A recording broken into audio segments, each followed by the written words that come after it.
இது ஒரு கடினமான முடிவாக இருக்க வேண்டும். கடினமான முடிவு அப்படின்னு இங்கிலீஷில் difficult decision. So total and sentence எப்படி இங்கிலீஷில் சொல்லலாம்? This should be a difficult decision. So அடுத்த சென்டென்ஸ், இது ஒரு வேடிக்கையான படமாக இருக்க வேண்டும், இல்லை இருக்கணும் அப்படின்ட்டு. ஸோ வேடிக்கையான படம்னா funny movie. So this should be a funny movie.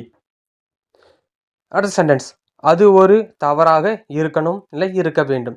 ஓகேங்களா, ரெண்டுமே ஒன்று தான். எப்படி இங்கிலீஷில் சொல்லலாம்? தவறுனா mistake. So it should be a mistake. அடுத்த சென்டென்ஸ், அவர் ஒரு நல்ல வீரராக இருக்க வேண்டும், இல்லை அவர் ஒரு நல்ல வீரராக இருக்கணும். ஓகே, நல்ல வீரர்னா good player. He should be a good player. அவ்வளோதான் ஃப்ரெண்ட்ஸ். அடுத்த சென்டென்ஸ், அவள் ஒரு பொறுப்பான மாணவியாக இருக்க வேண்டும், இல்லை இருக்கணும். ஓகே, பொறுப்பான மாணவினா responsible student. So sentence, she should be a responsible student. அடுத்த சென்டென்ஸ், அவர் பிரபலமான பாடகராக இருக்க வேண்டும். இது எப்படி சொல்லலாங்கிறத கமெண்ட் பண்ணுங்கள். இன்னொன்று ஃப்ரெண்ட்ஸ், இந்த ஷுட் பிக்கு அப்புறம் நம்ம எப்பயுமே நவுன் போடணும். ஓகேங்களா, இல்லைன்னா அட்ஜெக்டிவ் போடணும்.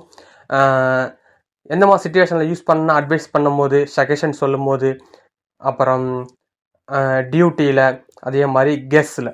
ஓகேங்களா, இந்த மாதிரி இடத்துல வந்து ஷுட் பி ப்ளஸ் நவுன் போட்டு, இல்லைன்னா ஷுட் பி ப்ளஸ் அட்ஜெக்டிவ் போட்டு யூஸ் பண்ணுங்கள். நம்ம மீண்டும் இதே மாதிரி இன்னொரு வீடியோவில் மீண்டும் சந்திக்கலாம். பாய்.